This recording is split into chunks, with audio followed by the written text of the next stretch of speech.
this is Detective Russell, my Lakeville Police Department. Would you give me a call, please? 952-985-4847. Thank you. Hey, Mr.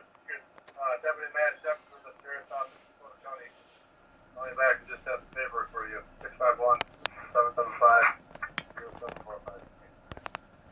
Stage message. Hi, Matt. This is Lester Considine with the Lakeville Department. I need to speak to you about an incident that happened. If you can give my my work cell call back, that phone number is 612-479-7885. Again, that's 612-479-7885. Thank you, sir. Bye. So there, two Lakeville cops calling, harassing me, bothering me, whatever their problem or concern is. To think that some shit's got to fester into more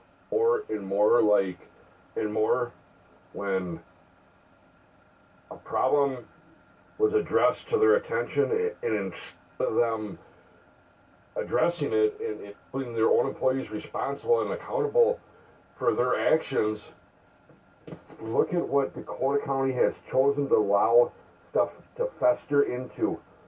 Not only the Hastings officer that I had to deal with prior yesterday and gave him all the information. Apparently he claims that he's going to forward to the South St. Paul Police Department due to Jeffrey Watney not supposed to be around any child under the age of 16, no contact besides his own children, which were supposed to be supervised and set up through the mother, so on and so forth. I showed clearly all the straight fact paperwork, court orders, judges' orders, and instead of Dakota County holding their employees responsible for the neglect, the child endangerment, and so on and so forth, they allowed it, just ignore it, and let it fester and fester and fester.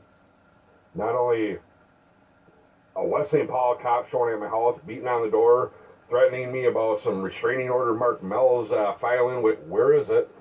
Still months later, nothing. Now I gotta go to court again because, I mean, literally at least 7 or 8 officers calling me, harassing me, crying because their pussy hurts or whatever the fuck. It's ridiculous. And to think a convicted child molester, Jeffrey Michael Watney, court ordered not to be around minor children, period, was allowed to live with my minor child from the age of 5 and still to this day. And when I find out, I bring it to Dakota County courts, the probation, Terry Olson, Mark Mell, the supervisors, Jim Scoville, the child protection workers, Stace Devitt, Paula Pletch, the county attorney's office, so on and so forth, all the way down the line, recorded all my conversations with them, documented it, that way it's not no miscommunication, and instead of them doing their job and looking into it, or even showing a shred of evidence or a piece of paper or fact proof that what I'm saying is something, not even that.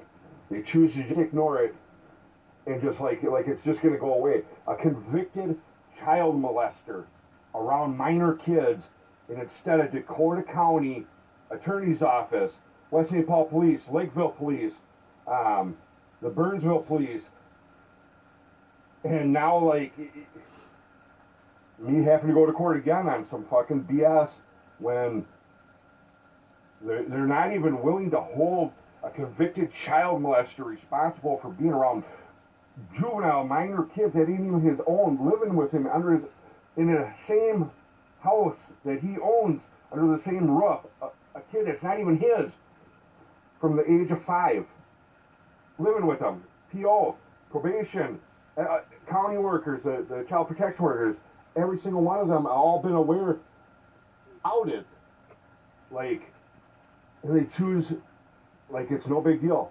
The guy molested his own child. What's stopping him from doing anything to anyone else's kid? If you're gonna molest your own kid, there ain't no kid that's fucking, I mean, disturbing, extremely fucking disturbing. And this is how Dakota County courts have chosen all my recorded audio conversations with them all the way down the line. This is what it's festered into now. And still, they're choosing not to do one thing about it due to Jeff Watney, Joel Watney, and the judge, who used to also be the assistant general attorney, Mary J. Friesen. Ridiculous, man. Fucking ridiculous.